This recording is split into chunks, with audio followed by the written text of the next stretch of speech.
होता कि पीएफजे किसी अपने गेस्ट को यहाँ बुलाने की दावत दे और इनकार करते वो आएंगे।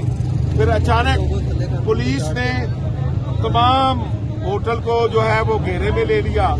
फिर थोड़ी देर बाद होटल के मालिक को गिरफ्तार कर लिया, फिर होटल के मैनेजर को गिरफ्तार कर लिया और इस तरह के कुछ हरकतें अब की जा रही है।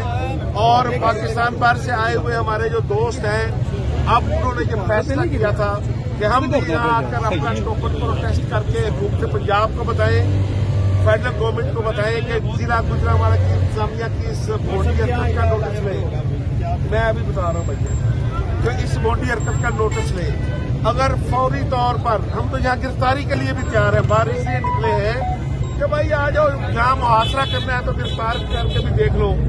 और शायद गुजरांवाला की इंतजामिया को पीएफजे की हिस्ट्री का पता नहीं है कि हमने जनरल ज़ियाउल हक के खिलाफ तहरीक चलाई, जनरल परवेज मुशर्रफ के खिलाफ तहरीक चलाई। और जब पीएफजे तहरीक चलाती है तो जिसके खिलाफ तहरीक चलती है वो तारीख का हिस्सा बन जाता है और पीएफजे कामयाबियों के साथ आगे बढ़ती है।